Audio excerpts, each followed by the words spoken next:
Previously on Hilltopper and Pilgrim. So the castle is a lair for the Gynosphinx that we've seen. That goes into my theory of what is actually in the castle, which is what we are all looking for today, is a well forge.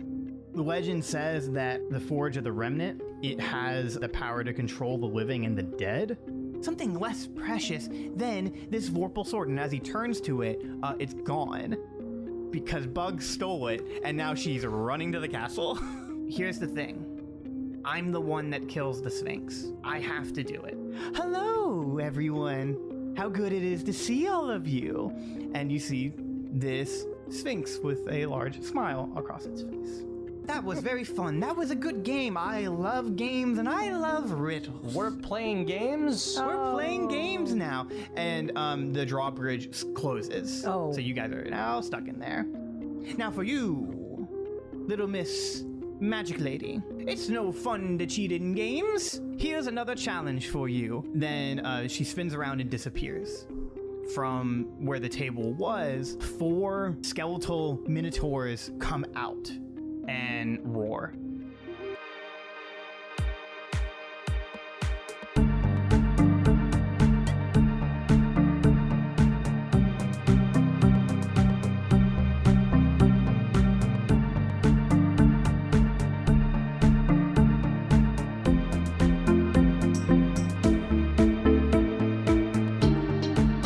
You have just been given another game from Nickle. I can't remember how to pronounce it. I just looked it up and I can't remember how to pronounce it. I remember. Yeah, Gynosphinx. Gyno? The Gynosphinx. Yes. And you were in a elegant dining room. And you are now all running out frantically because there are 4 large minotaur skeletons coming after you. Jak, Emmi, and Bug all make it into the main hall. Well, Edward is... he runs back to try to shut the door and barricade it, but the skeletons are too tough, and they break through, knocking Edward back over to you guys, kind of on the ground. As he starts to get up, I need everybody to roll for initiative. Let's go. Yay. I have 19. I have 11. Well, that's not too bad. Oh yeah. Well, like I rolled a single digit, and it's initiative. I feel, Dang. I feel like I could be off to a better start for It's like, here we go. Dang. Yeah. Well, that's all right. Yeah, I guess if I'm imagining it, I'm probably helping Edward get up. True. Before I ready myself. True. Yes. Whereas Yeah. Whereas Emmy's is like.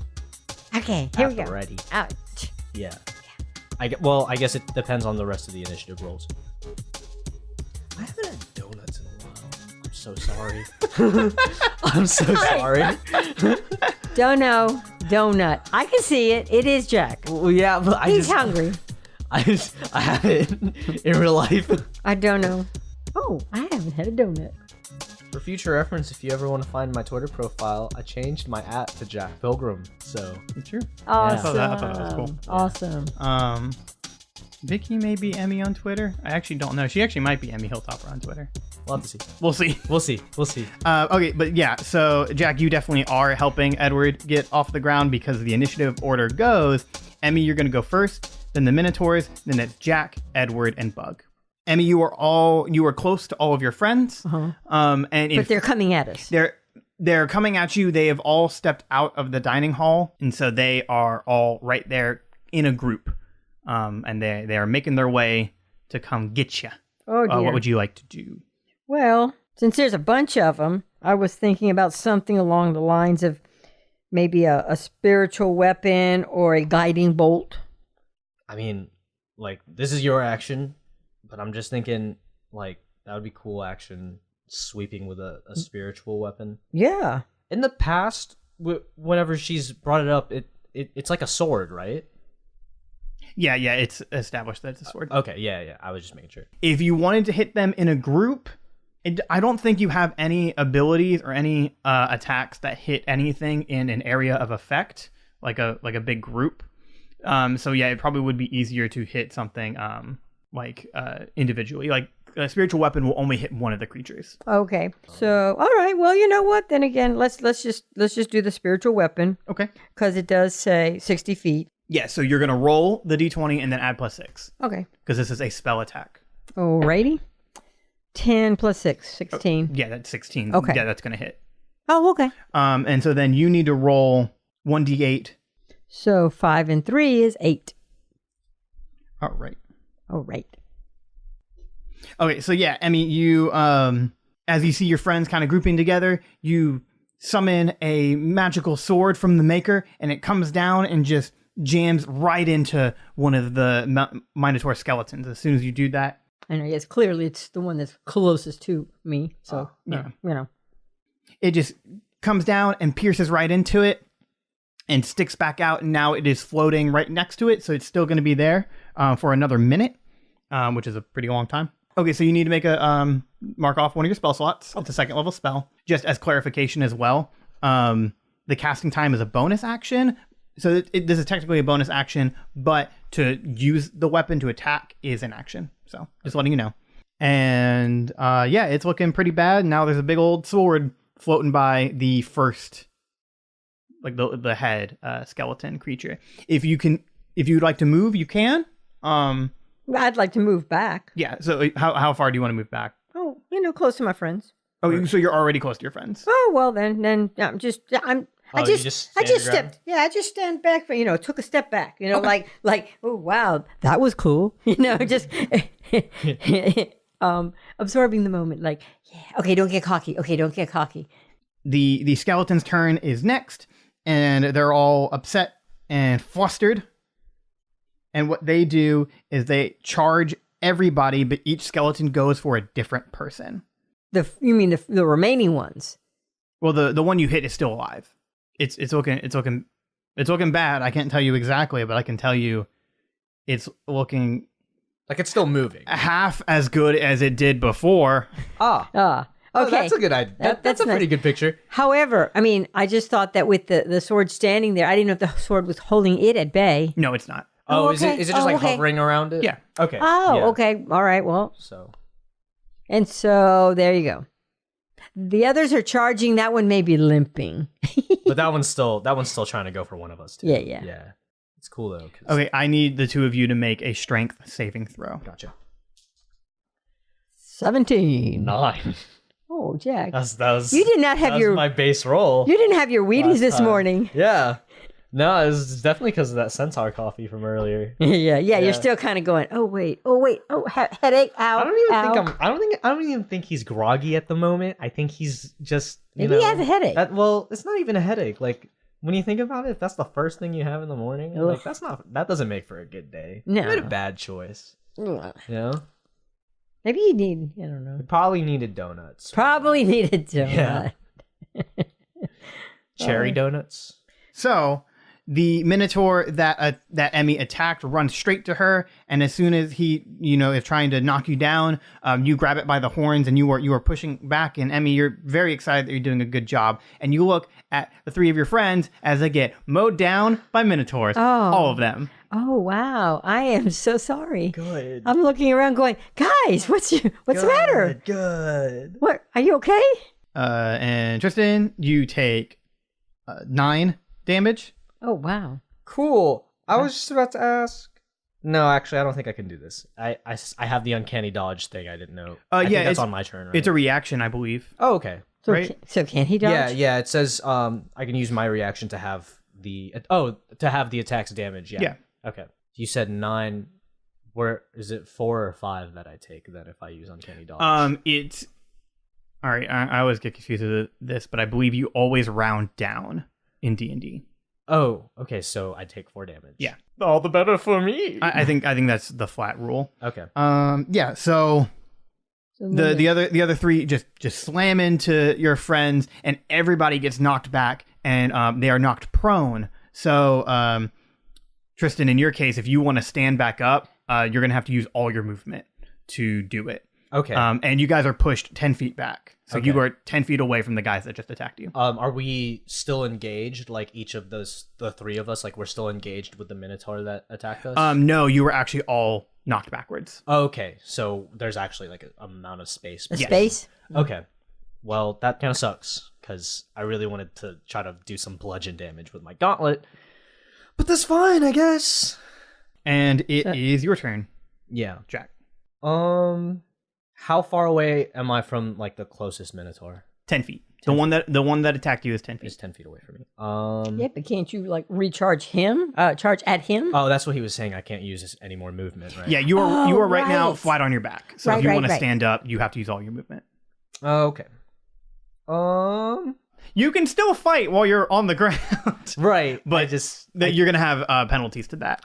Gotcha. So if you can either fight on the ground and not move, or Get up and do some sort of long range type deal. yeah, pretty much. Man. So I'm gonna dash up Okay, because, like, I get up really fast. Sure. It takes up my movement, but I figured I'll dash. I'll make it look cool. okay. But when I'm up, can I throw 2 daggers, or would it only be 1? No, it'd only be 1, unless you had an extra attack, which I don't think you do. Yeah, I probably don't. I will do my hand crossbow then, because that's 30 feet. But I like the damage type that I choose to do my hand crossbow at it. So make a roll.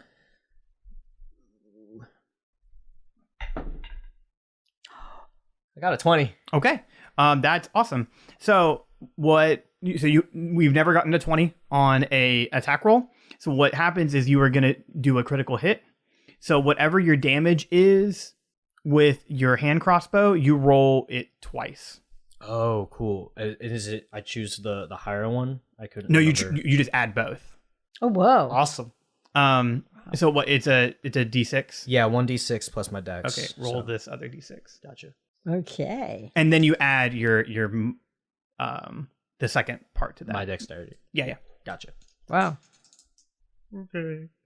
I got a 3, plus 2, so I got a 5. Okay, five is good. It's good. It's like, I could have gotten a 12. yeah, 6. I mean, anything. I guess. Dang. So you pop up, you look real cool. Everybody's very impressed, and you just swiftly quick draw and launch off a crossbow bolt, and it lodges itself into the skeleton in some of its fleshy parts. And you hit it real good. I want to say that it looks just like Han Solo New Hope, Han shot first Yeah. type of deal. Because I mean, with season 1 Hilltopper and Pilgrim, I'd say that's the Alden Solo. I don't know how to pronounce his last name, but that's prequel Solo.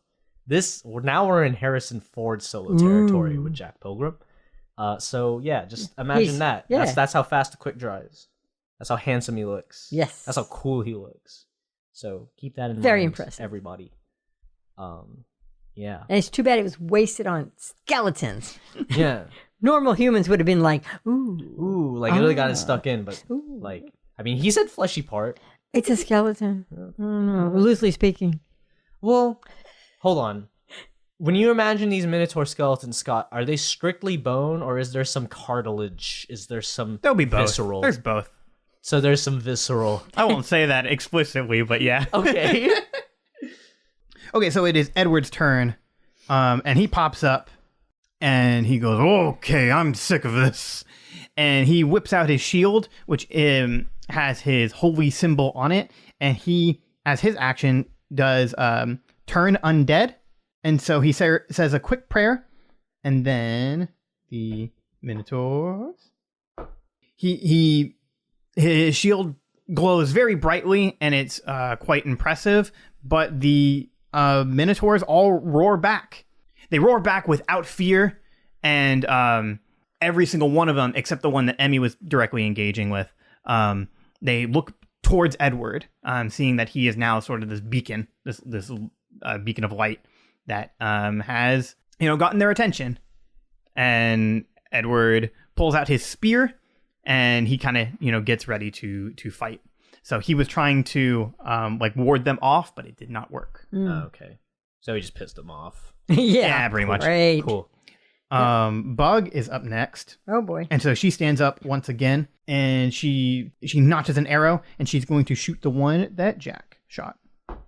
And with blinding power and swiftness, she is able to hit it.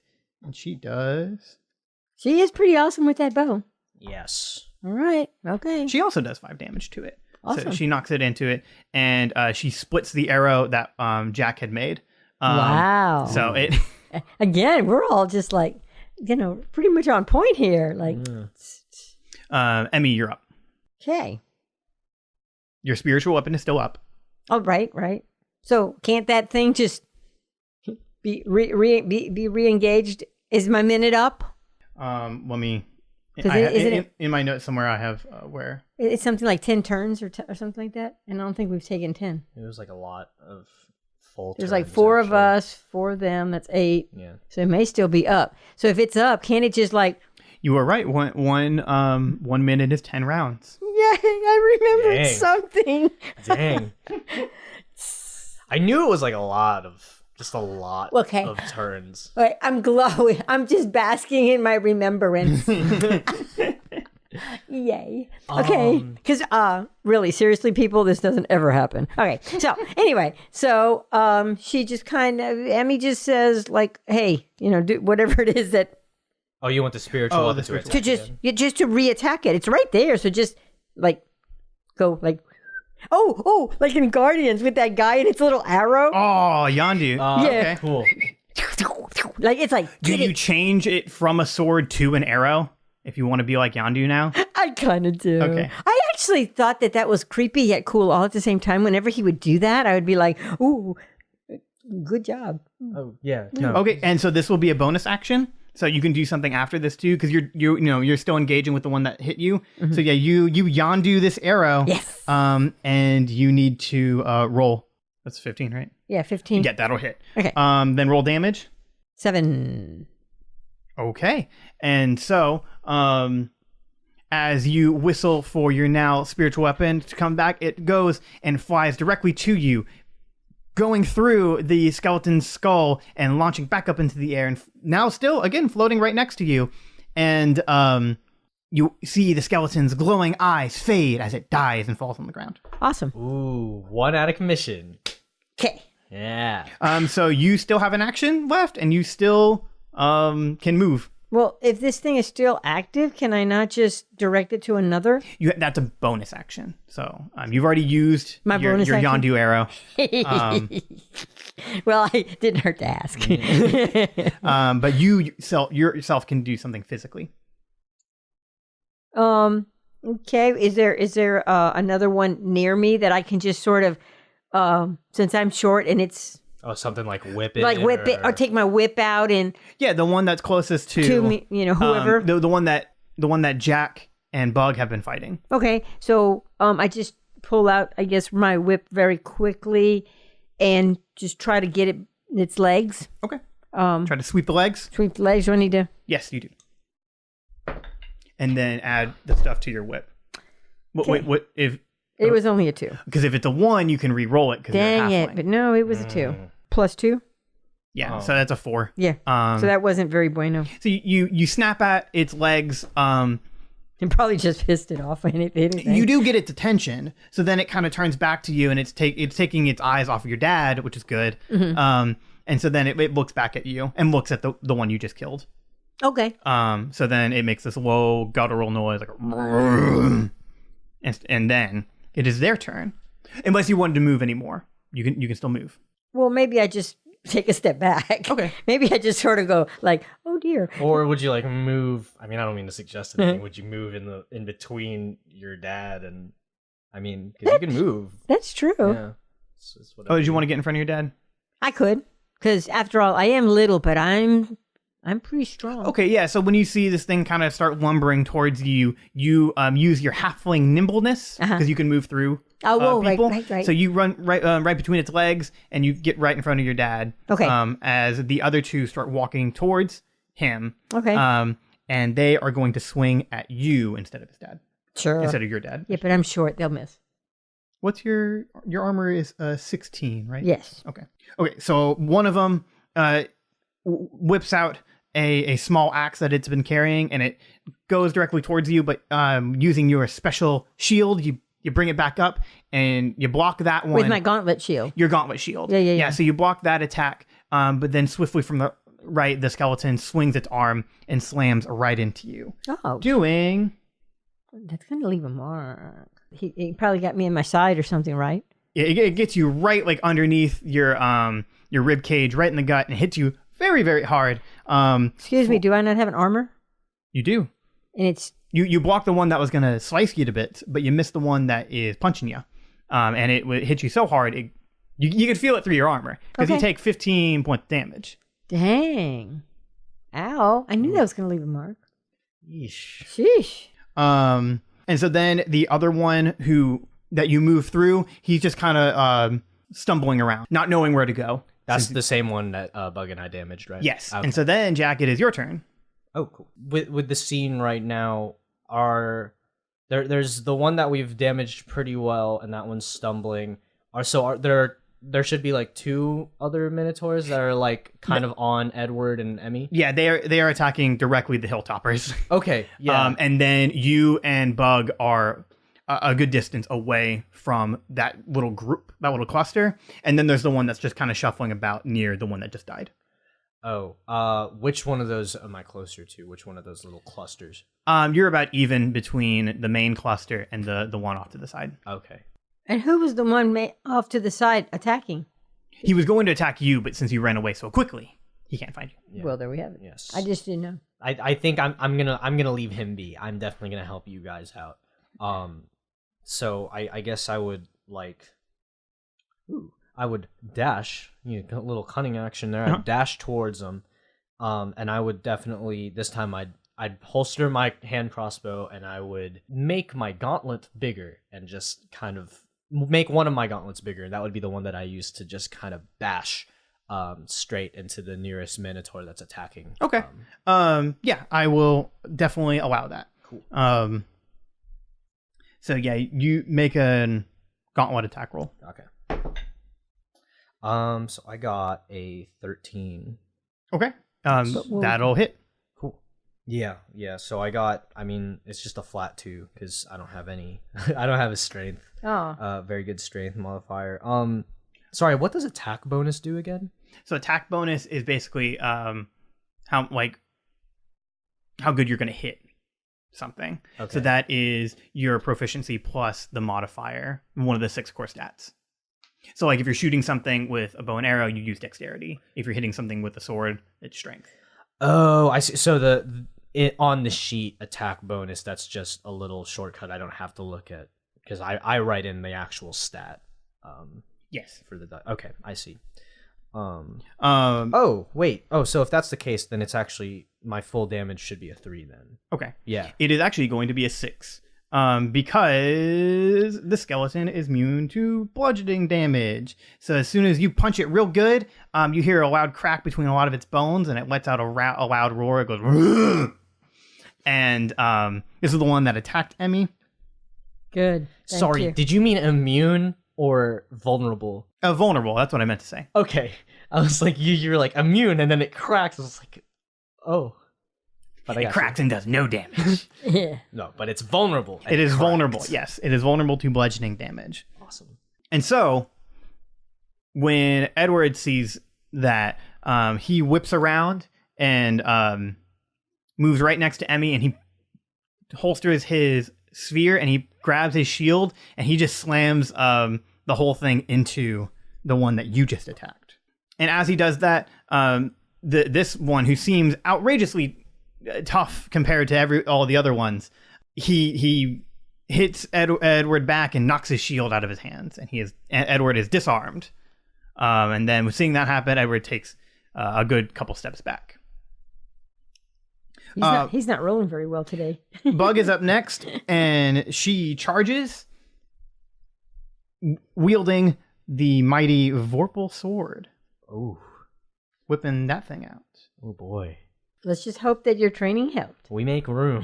we all take a step back. We make room. Going, oh dear. this could go very well. Or Yeah, so she runs up and swings, hitting it right in some of this cartilage and fleshy part. And in a surprising turn of events, is able to cleft it in twain. Boy. So she cuts it directly in half, and you see the light fall from its eyes. It is also dead. well, it's good to know that sword really works real well. Because To make up for any skill she might be lacking in. right. So it's kind of like it made her look really good. Yeah. And also too, it gives her a little bit of confidence now. It's like she's now used it. It's worked. And so now she's like, okay, where's that thing? I'm ready. Would you say that the light in the Minotaur's eyes that disappeared maybe flashed in Bug's eyes? Maybe she's got a little bit more light in her eyes. A little bit more confidence. What would you say? I don't know if you even noticed that because she turns and looks at the one that's still closest to all of you in this big group. And she goes, all right, who's next? Cute. Yep. Emmy, it's your turn. But I am hurt. I am. You've been hit. You're not like gonna die, but Well, no. Just. That's not too bad. Yeah, you can still do something. The one. So I guess there's only one left. It's coming. there are two left. There's one that you blocked with your shield, and then there's one that's just kind of out on its own. Yeah, because I'm not quite sure. Like if even the bolt, because I was going to use guiding bolt. You can use that. Which one are you trying to hit? The one I would assume the one that she just blocked with her shield that's closest to her. Yeah, whoever's closest to me. Gotcha. So that's like 21. Yeah, so you most certainly hit it. And you need to roll 4d6 for damage. So let's add this up. 6, 12, 13, 14, 16. Okay. That is the exact health of that creature.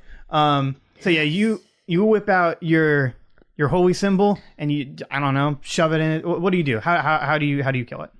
Well, yeah, I mean, it's a Minotaur. So, I mean, seriously, I'm kind of short, but I'm mad. I'm hurt. I'm mad. So I think I just jump up and sort of aim it like in its like a stomach region. Point blank shot. Yeah, kind of like, in the stomach area. But for me, it's like that's a big high reach. But it's still, I just go, into it. And a blinding light of radiant energy comes out and it illuminates the entire skeleton, and then it just explodes into a bunch of bone and viscera. You still have a bonus action, and your arrow is closest to the one that's kind of shuffling about. Well, then. Are you going to use it? Yeah, we summon that little, we go, and go, get him. So you need to... Perfect. Because, again, now at this point, I kind of forgot that I'm hurt. I'm just mad. Oh, yeah. Emmy's gone into a barbaric rage, a cleric rage. A cleric rage. Roll your dice. Then 19. Roll the d8. Oh, 1. Yeah, so your arrow flies in between its legs and takes it down and does not a whole lot of damage, but at least incapacitates it. So you hit it so well that its legs are pretty much shattered. So now it's just kind of crawling around the ground and not doing a whole lot. So I'm going to say for as the moment, I mean, the combat encounter is over because, I mean, you killed the other 3 and this one's like, what, can't just do kind much. of like rolling on its stubs? Yeah, and it's trying to get to you, but it's like, I don't know, it dropped its weapons. It's just crawling towards you. And we can actually outrun it at this point, I'm sure. Or one of you can just stab So where's the floating I'm head? going to do that, actually. Where's the feet? Yeah, you could drop kick it. No, I want to run up to it. And Your gauntlets are still big. Yeah, just like the one right-hand one. Yeah, no, I just kind of walk over to this one that's kind of just limping, and I just kind of crush it. I leap up a bit and I crush it with my big gauntlet, and on contact with the ground, because I crushed the bones that I hit. I shrink the gauntlet back to size. So and as you do that, Bug runs up and she uses her front legs and she stamps on it like a couple times, and she goes, "Yeah, can't mess with us." Yeah, that's right. You go, girl. So yeah, then there's a bit of a lull in everything. Until Well, you don't even see Nickle, but you hear her, and she sings the poem that she's been singing. Oh boy. And she goes, "The walrus and the carpenter were walking close at hand. They wept like anything to see such quantities of sand. If this were only cleared away, they said it would be grand." And she sings for a little bit more, but then she's kind of singing in an unintelligible tone until she gets to this verse. And she goes, "Oh, oysters, come walk with us," the walrus did beseech. "A pleasant walk, a pleasant talk, along the briny beach. We cannot do with more than 4 to give a hand to each." And as she finishes that one, her voice disappears. And at the top of the stairs in the main hall that you're in, the door that disappeared when you went into the dining room is now back. So you are free to move up to the second floor. Personally, I think I just check with everyone that we're all good. I mean, I think out of all of us, you took the most damage, right? Yeah, I was just wondering, should I even take some healing potion, or I do have cure wounds? Can I do anything to myself? I mean, that's sort of up to you. That's up to you. Yeah. I mean, I would hate to encounter something else and already be damaged. Yeah, I mean, that's up to you. I would think, though, if you're gonna heal yourself, just for my thought, like, I mean, cure wounds, that would end up, like, taking up one of your spell slots. So, like, I would just do... How much does a potion heal for? One of the ones that we got? It's 2d4 plus your constitution. Ah, okay. Yeah, so... And then you and me each have 2. So if you were to use one, like, and you needed another one later, and I'm okay, like, I could cover you. I have 2 more. So, I mean, it's whatever you want to do. We actually have this conversation It's like, gee, I don't know what to do. Because, like, well, how bad do you hurt? It's like, well, a little, I won't lie. But Edward, he's just been kind of looking at the different skeletons while you guys have been talking. And Bug has just been circling around the room, just waiting for something else to show up. And she still has her sword drawn. She still seems on edge. And then... What about Edward? He's a master cleric.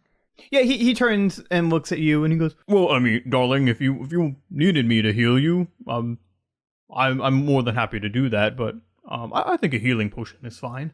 Okay. Then I'll do that. Let me just do that. 4, 5, 6.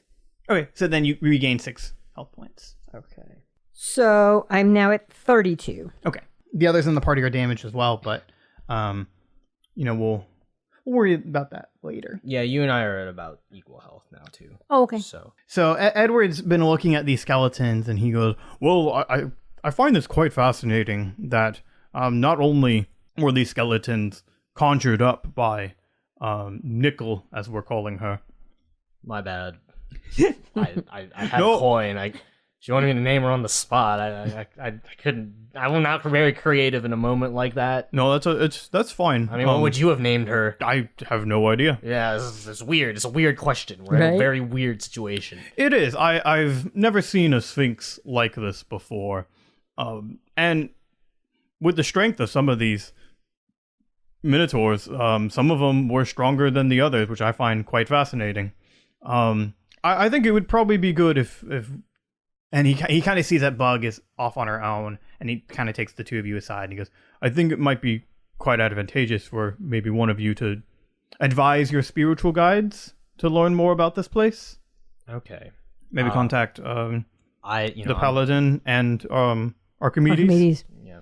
Now, I don't want her to know because as departed guardians, we're not supposed to exist. Mm-hmm. So I can go talk to her and maybe heal her up a little bit and just kind of... Yeah, I'd say calm her down. I mean, she's pretty pretty high energy still. Mm-hmm. Yeah. But yeah, I can definitely talk to Jak. Okay. And so Edward goes, "Okay, you guys do that. I'll take care of the girl." And he walks off. So yeah, you guys have the option to talk to your mentors. I'm pretty sure you guys can both do this once per day. Jak, I think you can talk to Paladin Pilgrim twice, and I think Emmi, you can talk to Archimedes once. Because this is a special trait for the audience. This is a special trait that I created. Where, yeah, a number of times per day equal 1 plus your intelligence modifier. So I think you have a -1. So I'm not going to make you go below a 1. And then, Tristan, I think you have a +1. Yeah. Okay. Yeah. So, yeah, Archimedes has a knowledge about forges, and Jak, the original Jak Pilgrim, has a knowledge about people. Cool. And when we talk to them, it would be like she's talking to Archimedes, I'm talking to Paladin Pilgrim, but it's not like all four of us can talk. No, right? I'm gonna give that option to you guys. To either, since you guys are now trained, this can be the story excuse to change it. In the past, Jak has only talked to Paladin Pilgrim on his own, kind of like in a one-on-one personal way. I am open to the idea that they show up as kind of like a hologram, a la like Star Wars-esque, if that's what you guys would want to do. But I'm going to leave that option up to you guys. I mean, I'd rather do that. Sure, that would be cool. Then it's more like a conference call. Yeah, we're on a conference call with them.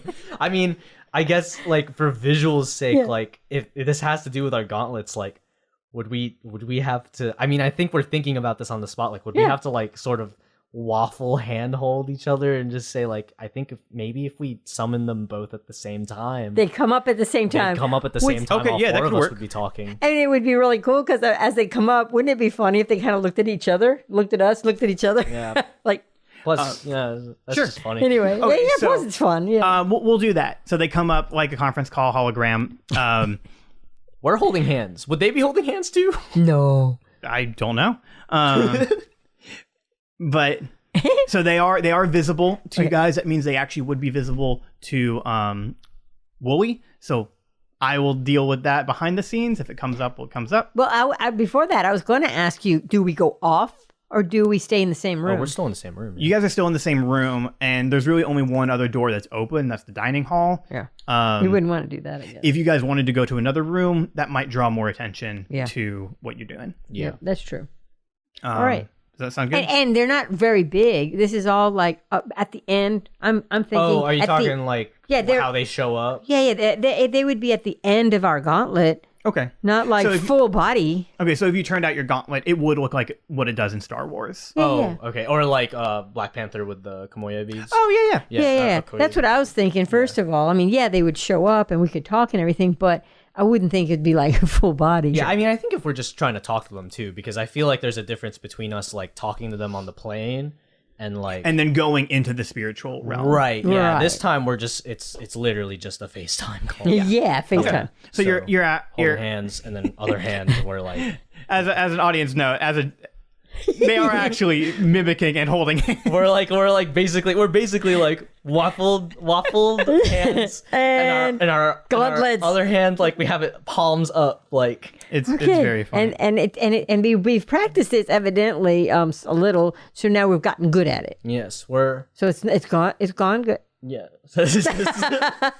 this is what's happening. We're method acting now. You're method Yes. acting. Okay. So you summon both at the same time, right? Yes. Yes. Okay. So both of them come up, and you see, sort of standing in a mighty stance, the original Paladin Pilgrim, a clean-cut human, and then in Emmi's hand you see Archimedes, a Arakoa person, so an eagle humanoid with big eagle wings on his back. He has hands and talons, and he has a very regal presence to him. He seems kind of old. Even though he's an eagle, he's a little bit colored more like a hawk. We don't have to keep doing this. I was about to ask though, would this be, I mean all of us, would this be the first time we've seen each other's like different mentors? Oh, In this way, yes. Yeah, like maybe she's never seen what Paladin Pilgrim actually looks like. Okay, yeah. I think you guys have had a lot of one-on-one training. okay. But not, you haven't seen each other's mentors. I think we just discussed this idea and And we did it so quickly that it was like kind of like, oh cool, it woo, worked. it worked. It's like the call went through. Yay. So Archimedes stands there and he goes, well done, Emmi. I am quite impressed with your magical abilities. Things have become, you've made quite an improvement. Jak, you could be better. Oh, my. Thanks. Wow. Sorry. Nice to meet you, by the way. Nice to meet you too. I've seen your work. I know about all about you. Cool. So yeah, you guys are here in the I think we overheard, and he looks at the Paladin Pilgrim. This is the Forge of Revenant, correct?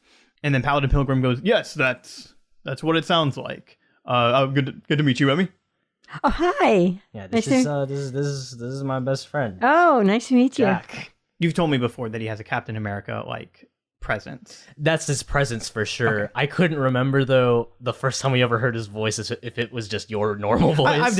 I think I've done like 3 different voices for Paladin Pilgrim. It's all good. I totally love his voice. I like it too. Yeah. Like almost like All Might, whatever. Like hi. Hi. That's totally him. Hi. Totally him. Hello, Emmi. I am here. Yes. That's how he projects himself spiritually. Yeah. Very nice. Yeah. Very nice. I know he's faking. Yeah, he's trying to impress me, which worked, by the way. Yeah. I was like, oh, hi. But the Paladin Pilgrim, let's keep this brief. You guys have called us. What would you like to know? Is there anything that we can help you out with? Well, okay, so I mean, it seems like you guys might have heard, but Edward pointed out that some of these minotaurs that just attacked us are freakishly strong. They're freakishly strong, yeah, but they're at different levels of strength, and I'm assuming that these guys must have been here the first time. Like they're not just random skeletons that this Sphinx projected or something. These are the real corpses of some of the minotaurs that were here. And so I guess we were just wondering, like, what else could we get from this particular palace? This is the Forge of the Remnant, right? Like, you guys might know something that could help us out. So as you say that, Archimedes speaks up and he goes, yeah, quite perceptive, Mr. Pilgrim. He goes, yes, you are right that these skeletons resemble the ones that have been here in Horseshoe Pass. And it looks like that they've been here for, a couple 100 years. You're pretty old. Do you know him personally? No, I don't, and I'm not that old, so screw you. Just, thought I'd ask. I know, like, Jak. That's mental. He goes, but yeah, to explain why some of them are stronger than others, well, that's simple. It's big magic. They are exuding this. This whole place is, honestly, I wouldn't be surprised if it gets worse the more that this Sphinx has tapped into it. And what about this Sphinx? How do we fight this Sphinx? Well, It seems like you're going to have to fight it like how you fight other creatures. Just fight it till it's dead. But it keeps disappearing on us. Yeah, plus, it seems like it's in flux from life and death, especially just like this palace. I don't know if you guys have noticed. Well, we have noticed. The Sphinx itself is quite unique. For this was a trickster Sphinx, and it seems like it has studied its own version of magic, of conjuration magic, which is unusual for creatures like this, but they are quite intelligent. So it's not out of the realm of possibility, but being dead and then brought back to life through a Wellforge, her power has become exponentially large, given the fact that now she is able to summon the dead. I don't think she has any huge magic that you guys need to worry about, but these little traps and games of her are probably only going to get worse until you guys finish her off. Now, when you do, you guys have to shut down the Forge first, because as we're in a place of life and death, she'll just come back to life like she did before. All right, that's so it's the Sphinx first and then the Forge. The Forge first and then the Sphinx. If you kill the Sphinx first, you probably have to be very quick about it, and then shut down that Forge before it could come back to life. But regardless, if you shut down the Forge, she's going to die either way. Oh, so. Okay.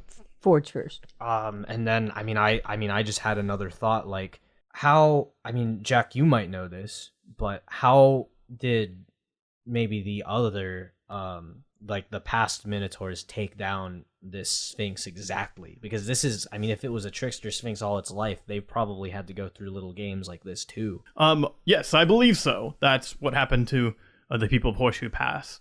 Because we still have some access to the material world back in the spiritual planes. Seems like Horseshoe Pass, they led a whole siege of people who, not a lot of them made it, but only a few did. And the one who struck the final blow was Woolly Cherry. She slayed it with a magical weapon. So, do you know if it was a Vorpal sword? I would assume so. That it seems to be lost in history. No, we have it. You have the sword that killed the Sphinx? I don't know if it's the sword, but we have a Vorpal sword, and Woolly Cherry's descendant is right here, and she seems very, very intent on taking it down herself, which I'm happy to let her do. All I know is that we specifically have to take the forge down. Well, sure. Oh, absolutely. Yeah. I mean, there's no way that anybody else can do what you guys do. Right. But yeah, from what it sounds like, Archimedes, correct me if I'm wrong. Any Vorpal sword will do as long as you have, a mighty weapon to kill a mighty creature. Okay. And then he looks at Archimedes and he goes, "No, yes, that sounds right. That's pretty much all the information that we can give you. It's pretty straightforward. Just kill the creature. Be sure not to die, though. If you die here, you'll come back to life. But then, if you shut down the forge, you'll die again. So." Oh. That's really good to know and really disconcerting. It's nothing to worry about. Or at least I hope not. Okay. You guys would be a huge disappointment if you died on this mission. Thanks. Wow. That was my thought as well. You guys have any tips for us? Besides from the ones you just no gave die. us? and they look at each other, and Paladin Pilgrim goes, "No, just keep doing what you're doing and encourage one another and take care of the descendant that you were talking about." The young pup. Yeah. Okay. Okay. Cool. All right. All right. Well, thank you. Bye. We'll see you. And they wave goodbye, and as Archimedes disappears, Paladin Pilgrim tells you guys, he goes, "Okay, now, if there's anything else you need, you can still contact me. Archimedes will have to wait till tomorrow." Cool. And then he disappears. Yeah. We flip our palms down to hang up. Yeah, hang up. Cool. And Whether we needed to or not, it just seemed like the thing to do. yes, just that was cool. Okay, well, and we look over at Edward, who kind of, I guess, looks over at us like, "Are you done?" I need both of you to make a stealth roll. I got 18 plus 5. I got 23. Okay. And 9 total. Okay. Bug noticed that you guys were talking for a long time, but she doesn't know exactly what you guys were doing. But as she's kind of looking, Edward has kind of mended her back up a little bit, not a whole lot, but enough to where that if she gets hit again, she'll probably be okay. And Edward looks at you guys and goes, Well, we're seems like we're kind of stuck here. So, I think the only way out is up." Yeah, this is a little bit more. This is a bit more of an odd adventure than we've encountered on our district missions. Yeah, let's head up. Venture on to see if we can't find that forge. Yeah. And so then you guys go up the stairs and you make your way up to the second floor of the castle. When you make your way up to a set of double doors and you open them, you walk into a super, super long hallway. Now this area is still experiencing the shifts and changes from the forge. So you can see some of the stones becoming cracked and then becoming whole again. But in this long hallway, you see 3 shimmering doors lining each of the sides, I should say. Sides of the hallways. Yeah. And they're fading in and out like they did on the first floor. Wait, sorry, is it 3 doors on each side or 3 doors total? It is 3 doors on each side. Okay. And at the end of the hallway is another set of double doors like the ones that you came in. And as soon as you walk in, they start to disappear and the door behind you closes. And you see Nickle show up once again. And she goes, well, hello. Wasn't that a fun game that we had before? You guys did so well. Thanks. I guess. So, You're down a few friends, though. Just saying. Oh, they weren't my friends? No, they came here long ago trying to get me. But now, since the power that has been bestowed upon me, I have control of them. So, in some way, they're my friends. Are you my friends? Well, let's find out. What's next? What's next? Do you want to play another game? Mr. doesn't want to leave? Yeah. Why not? Oh, boy. I mean, we keep going higher. It seems like that's the place to go. Where's the place to go? To come find me? Is this another game of hide and seek? Because you know how much I like the game hide and seek. Yes, I do. I wish that we could be a bit quicker about it, though. just because sometimes hide and seek games can take forever, and that's just that's just a personal preference. I don't know about the rest of us. Yeah. Yeah. She goes, oh, okay, well, let's play hide and seek again. But I really want to make sure it doesn't happen like the other times we played hide and seek. So, no violence. And she turns and like floats towards Bug. And then she turns and looks at you, Emmy, and she goes, and this time no cheating, so no magic. Oh, drarts. Oh, drarts indeed. What if we like slipped and fell though and like got a cut? Like, would she be able to, I don't know, like cure my wound? That wouldn't that wouldn't be cheating, right? And she just kind of sits there and like she's kind of like off in her own space. She's not even like has completely disregarded what you've even said. Okay, yeah, I'm just doing it. Okay, cool. And she goes, okay. Oh boy. So here's your second riddle. Great. What building has the most stories? And she disappears. Library. A library. Oh my goodness. I was gonna let you guess that. I thought of that. Okay, Wow. we're looking for the library. Okay. Guys. So, as soon as you say that, the 3 doors on each side all materialize. Wait, how many doors are in front of us now? There are 6. 6. Okay. 3 on each side. Door number 1 through 6. I mean, all we gotta do is like push it open. Right. We don't have to go in. Yeah, we don't have to do anything dumb like that. And I also have lights. If they're dark, I have light that I can just shine in there. Hey, would that be cheating? There's no response. Okay. Okay, that's not actually like detect magic. That's just using a light. The hallway is bright enough to where you guys can see. Oh, okay. No, it's not the hallway. The problem, it's the rooms. If we open the room, if they're dark or are we still in daylight, by the way? Yeah, it's still daylight. I mean, it's and this is a castle, so there would be windows, no? there would be, but there are none in this room. None in the hallway, at least. Oh, okay. So we're more in the inner quadrant of the castle. Yeah, there's just no windows in this hallway. There were windows on the first floor. In terms of you wanting to use light, if you want to do that, I'll let you do that. I will say that she explicitly said no magic. Yeah, and I think you tell me that. Wait, did she say explicitly no magic Yes, or she no did. cheating? She said no cheating, no magic. Let's just get these doors open, huh? We don't actually have to go in. Right. I mean, I just open. I open all the doors. Sure. Oh wait, I get us to open. roll a doors. d6. Oh, for the first door I open. 2. Okay. So you walk over and open a door, and as soon as you touch that door, you get sucked into the room, and it closes behind you. Great. Are you kidding me? Are you kidding me? All right. I don't know where I am. All right. So do we go on or what? Um. Oh, I'm gonna keep my mouth shut. Well, So you cut back to me. Well, how do you want to handle this? Do you try like opening? Yeah, we'll go with Emmy. So, Emmy, what do you do? Well, I think I look over at Edward and go, all right, so if anyone opens the door, they're going to get sucked in. So do we all hold hands so we can all get sucked in together? I mean, well, we can try that on another door if we would want to maybe see if we can get Jak open.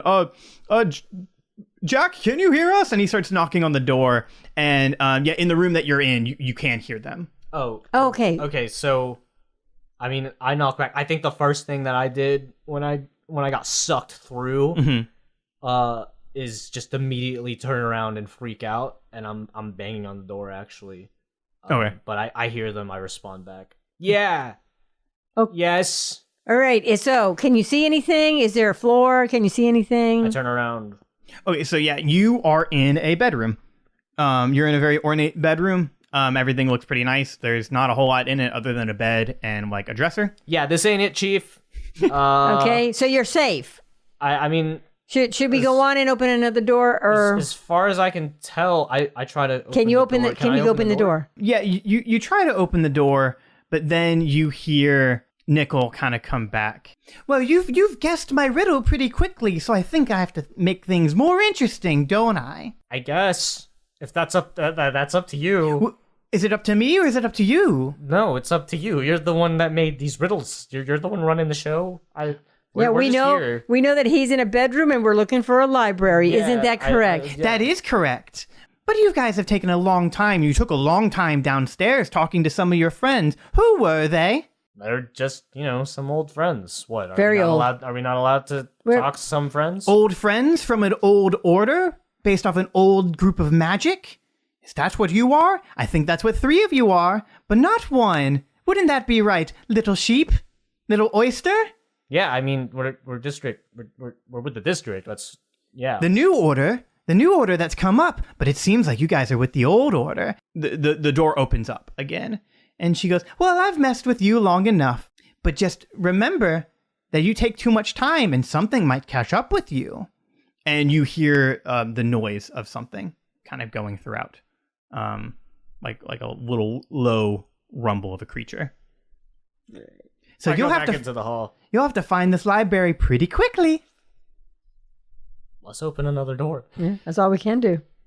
I mean, it's just next door.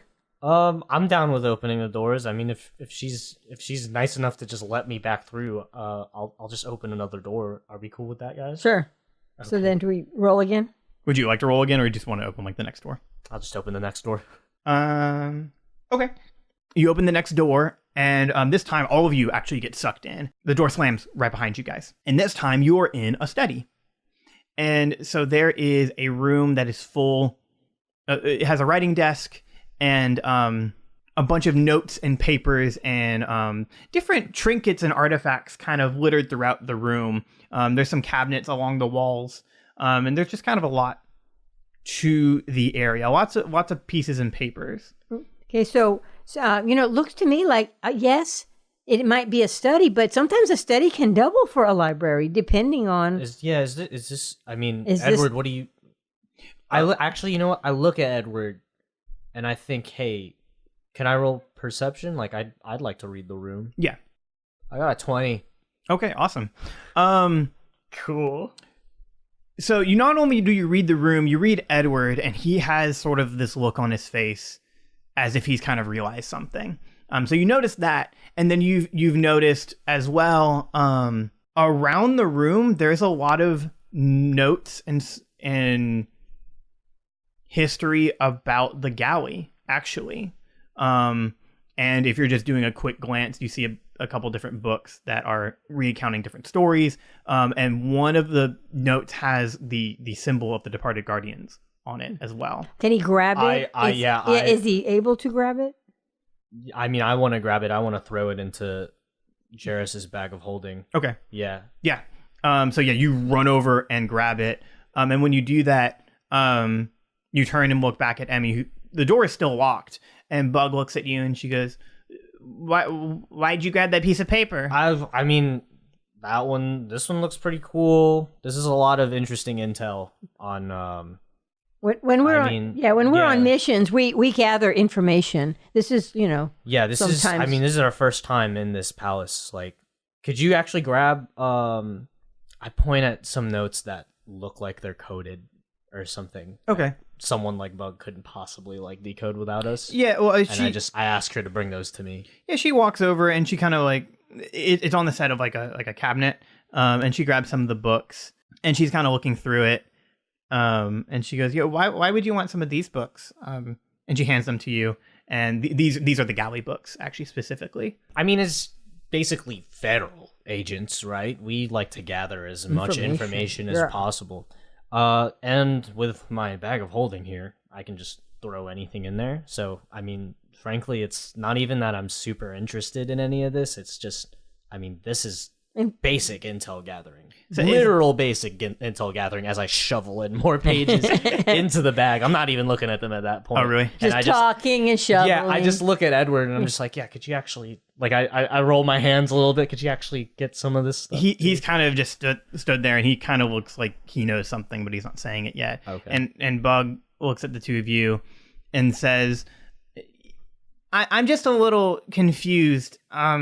The Sphinx said stuff about a new order and old order. I honestly have no clue what she means by that. Well, can you persuasion or what do you call it? Should Charm? I roll persuasion? Do you know what she meant by saying that? What, by like new and old? Yeah. Yeah. I mean, I'd say that as soon as I saw the guardian symbol on the notes, that I connected that. So I guess I would have to. And remember, she said, "So who were you talking to?" She knew who we were talking to. Okay. So she's playing games. Yeah. Okay, so you guys have picked up That so as of right now, you are trying to avoid letting too talking much. to Bug about departed guardians. Yeah. Right. Okay, so then I will need you to make a perception roll. Okay. Or Charisma? persuasion. Persuasion. Yeah, my bad. As a 16 with my persuasion, that's an 18. Okay. Yeah. Yeah, so Bug just kind of looks back at you and she goes, "Oh, okay, so this is the District 6 stuff about the well forges, right?" Yeah, I'm sorry. I don't mean to make you super uncomfortable. This is just sort of agency stuff that we got to do. Yeah, I was just a little confused on why, it sounded like she was signaling the three of you guys out, and she's been antagonizing me, but that makes sense. yeah, I mean, my family killed her, so. Right. Look at me. Oh, she's just mad at you. Exactly. Don't yeah, worry about just it. Look at me. Like, I think she's trying to split us apart. Right. We are A team. and it sounds like, given her history, all she's had is herself, even when she was alive. Anybody that came here or came towards her was antagonistic. Yeah, they were trying to kill her. I mean, like, frankly, we're a little bit antagonistic. So, and that's saying as least as possible. So, like, we can't let her split us apart, especially with what we got to do here. So I say that shuffling more stuff. So as you say that, the door to the study opens up, and you are free to kind of walk back into the hall. And Bug goes, "Okay, yeah, okay, yeah, we're a team, and we're gonna stop her. That's what we're supposed to do." Yeah. Remember what I taught you? I'll do a little hand trick, the sword trick. Yeah, and she pulls out her sword and she tried to sweep your legs, but you jump and you start kind of batting back and forth, and the two of you are starting to walk out the hallway, and Edward walks up to Emmy. "All right, Emmy, I think it's time. We join them out in the hallway." And as you're kind of distracting Bug, he turns and looks at you, Emmy, and he goes, "I think the Sphinx is doing more than just playing games with us. That she's trying to really out that we're departed guardians. I think she's figured that out." Yeah, I thought so too, by what she has just said. And she saw who we were talking to. Also, too, there's something out there that's walking around. I don't know what it is, but didn't you hear it earlier? Oh, no, I most certainly did. And as you guys are kind of walking into the hallway, he goes, "I think that's the next game that she's trying to play with us. I don't think she's as mad as she lets on." Mad isn't crazy. Yeah. That's what I meant. Okay. Mad is Mad isn't crazy. Mad is a hatter. Mad is a Absolute. hatter. And when that happens, you hear Nickle again, and she starts singing the poem. And she starts back with, "Oh, oysters, come walk with us, the walrus did beseech. A pleasant walk, a pleasant talk, along the briny beach. We cannot do with more than 4 to give a hand to each." The eldest oyster looked at him, but never a word he said. The eldest oyster winked his eye and shook his heavy head, meaning to say he did not choose to leave the oyster bed. And as soon as that happens, you guys look at Edward, and a hole opens up underneath the castle, and he's taken away.